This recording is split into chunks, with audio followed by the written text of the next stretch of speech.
Oh, ini buat nutupin login-nya ya? Betul. Biar gak login. Kita akan menemukan satu nama tokoh Syiah bernama. Meski cukup populer di kalangan pengguna muda berbagai platform media sosial, nyatanya keberadaan Habib Ja'far cukup mengganggu untuk sejumlah pihak, sampai mereka melontarkan tuduhan serius yang menyebutnya Syiah. Salah satu yang cukup dibicarakan adalah pernyataan dari seorang pengurus Nahdlatul Ulama bernama Muhammad Idrus Ramli yang menyebut kalau Habib Ja'far memang bersekolah di pesantren yang beraliran Syiah. Sekarang ini di media sosial, terutama di YouTube, di TikTok, atau di apa lagi, itu banyak ustadz-ustadz yang muncul. Ada Husain Ja'far Al-Haddad. Kalau Husain Ja'far Al-Haddad ini, dia latar belakangnya orang Syiah. Dari keluarganya memang orang Syiah. Dia belajar di pondok namanya YAPI di Bangil, Yayasan Pesantren Islam. Dan itu pesantrennya Syiah. Lalu Husain Ja'far ini menulis buku tentang biografi ulama Syiah, namanya Fathulullah. Dan di bukunya ada pengantarnya tokoh Syiah namanya Jalaluddin Rahmat. Jadi memang Syiah-Syiah semua. Dan Husain Ja'far Haddad ini podcastnya di YouTube itu sering dengan pendeta-pendeta. Dan kalau diperhatikan ya, saya pernah dapat kiriman videonya dari kawan-kawan. Di video-videonya itu kadang membenarkan ajaran Kristen. Dia pernah mengakui bilang Nabi Isa disalib. Orang Islam gak boleh mengakui Nabi Isa disalib karena bertentangan dengan Al-Quran. Kalau ada orang Islam mengakui Nabi Isa disalib, itu murtad, kufur. Jadi dia ini memang agak liberal. Lalu ketika Husain Ja'far ini dialog dengan pendeta, ditanya, kalau ada orang Islam masuk Kristen atau orang Kristen masuk Islam, gimana menurut kamu? Bagi saya gak masalah, gak apa-apa katanya. Loh, gak boleh seperti itu. Artinya harus punya kepedulian pada agama Islam. Sabda Rasulullah SAW, "Malam yahtamma bi amril muslimin falaisa minhum." Siapa yang tidak peduli dengan urusan kaum muslimin, berarti bukan bagian dari mereka. Bagian dari siapa? Berarti bagian dari orang-orang munafik kalau begitu.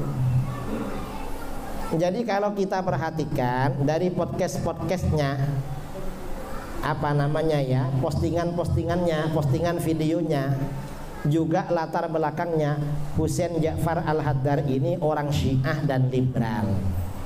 Ahlus Sunnah wal Jamaah gak boleh menjadikan orang seperti dia sebagai rujukan.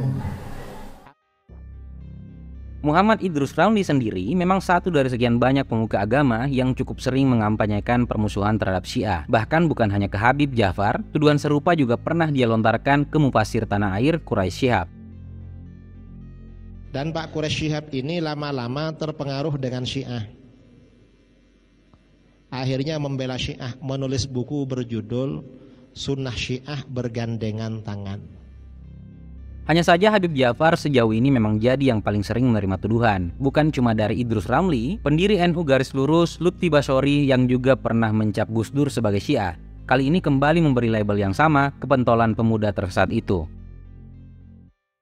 Kalau kita sering meneliti tentang postingan-postingan tokoh-tokoh Syiah di Indonesia, kita akan menemukan satu nama tokoh Syiah bernama Husain Ja'far Al-Haddad. Lahir dengan nama lengkap Husain Ja'far Al-Haddad pada 21 Juni 1988 di Bondowoso. Habib satu ini belum pernah mengekspos detail personal seperti keluarga dan rumah tangganya yang dibangun sejak 2019 lalu. Kadang hanya publikasi seperti gambar tapi tanpa nama lengkap. Namun sejauh ini cukup jelas kalau dia adalah keturunan Nabi Muhammad SAW generasi ke-38 lewat garis marga Al-Haddad yang berasal dari Hadramaut. Nasab ini telah dibuktikan oleh organisasi Maktab Daimi. bagian dari Ormas Robitah Alawiyah yang secara khusus mencatat dan mengurusi mazhab-mazhab para keturunan Nabi yang tersebar di Singapura, Malaysia, serta terutama di Indonesia. Husein Ja'far sendiri adalah jebolan Pondok Pesantren Yapi di Bangil, Kabupaten Pasuruan, Jawa Timur. Ma'had yang memang mengkaji dan mengajarkan Syiah secara terbuka bersama pandangan dengan pengikut lebih besar macam Sunni. Setelah meninggalkan pondok, Husein Ja'far lanjut ke jurusan Akidah dan Filsafat Islam Universitas Islam Negeri Syarif Hidayatullah Jakarta dan lulus sebagai sarjana Filsafat Islam.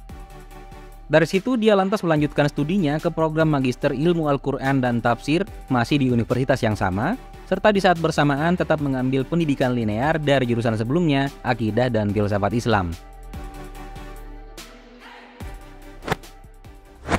Meski dikenal sebagai Direktur Akademi Kebudayaan Islam Jakarta sekaligus aktivis di Gerakan Islam Cinta, Husein Ja'far di awal karir sebenarnya lebih banyak menggantungkan hidup pada aktivitas menulis sebagai jalan dakwahnya.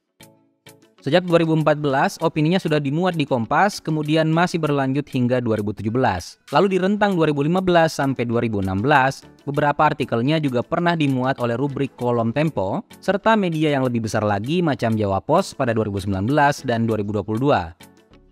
Mungkin karena kesibukan sebagai penulis inilah, Husein Ja'far jadi menamai kanal YouTube-nya Jeda Nulis. Saluran yang dibentuk dan diaktifasi sejak 2019, lalu akhirnya dia manfaatkan sebagai platform utama untuk berdakwah. Ya, YouTube memang memberi banyak hal pada Husein Ja'far. Setelah mengisi acara Pemuda Tersesat di kanal Majelis Lucu Indonesia dan Jeda Nulis bersama dynamic duo Coki dan Muslim, namanya langsung melejit. Sampai tayangan yang awalnya cuma direncanakan sebagai program pada 2020, harus membuat kanalnya sendiri sejak 2021, karena jumlah penggemar yang terus-terusan tumbuh. Nah, dengan menjadi tenar di YouTube, undangan kolaborasi perlahan mulai berdatangan. Husein Ja'far makin sering tampil sebagai narasumber di berbagai kanal milik para seleb, bahkan dapat slot tampil juga di Rewind Indonesia 2022 kemarin. Sejauh ini Husein Ja'far mulai mengisi acara juga di beberapa stasiun TV. Di net, dia rutin tampil dalam program Amanah Islam sejak 2021, juga Tonight Show Ramadan sejak 2022 lalu. Sementara untuk RTV, ada acara Hikmah Podcast, lalu Kapsul Ramadan di stasiun TV milik Telkom, See Today, yang sama-sama dibawakan sejak 2021. Kemudian ada Sahur Lebih Seger di Trans 7 dan Kurma alias Kuliah Ramadan di Kompas TV, yang dibawakan sejak 2022, serta untuk paling barunya ada program Ruang Ngaji yang tayang di saluran Metro TV sejak tahun ini. Tentu meski sekarang lebih banyak sibuk sebagai kreator konten dan pengisi acara di berbagai tempat, Husein Ja'far sama sekali tidak meninggalkan profesinya sebagai penulis. Bahkan bukan hanya menerbitkan artikel dan opini untuk berbagai perusahaan media, dia juga menerbitkan karyanya dalam beberapa judul buku. Mulai dari Menyegarkan Islam Kita, Anakku Dibunuh Israel, Legenda Imad Mu'nia, Che Guevara Timur Tengah, Islam Mazhab Fadlullah, Seni Merayu Tuhan, serta Tuhan Ada di Hatimu. Tidak heran kalau dengan semua sepak terjang barusan, perjalanan Husein Ja'far dan segenap usahanya untuk mempromosikan Islam dengan wajah yang lebih lembut, akhirnya diganjar penghargaan oleh berbagai pihak. Termasuk 14 Under 14 dari Fortune Indonesia yang dia terima pada Maret lalu, kemudian didapuk sebagai salah satu deklarator oleh Kementerian Agama dalam Deklarasi Kerukunan Umat Beragama yang dibacakan pada Januari lalu.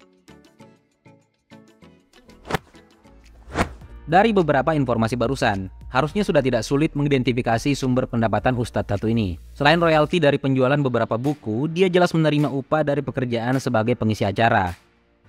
Namun untuk jumlah pasti penghasilannya mungkin sedikit sulit jika ingin kita taksir. Karena sejauh ini yang bersangkutan tidak pernah mengekspos, juga tidak punya kewajiban seperti pejabat untuk mempublikasikan jumlah kekayaan. Satu-satunya aset miliknya yang tanpa sengaja ketahuan hanyalah motor Honda Beat biru yang direkam diam-diam oleh warganet sewaktu Husein Ja'far sedang berkendara di jalan. Makanya kalau mau diperkirakan, itu cuma bisa mengandalkan data dari agregator seperti Social Blade, di mana taksiran pendapatan Husein Ja'far dari kanal Jeda Nulis saja ada di kisaran 775 USD hingga 12.400 USD per bulannya. Atau kalau dirupiahkan, kira-kira 11.570.000 hingga 183.132.000.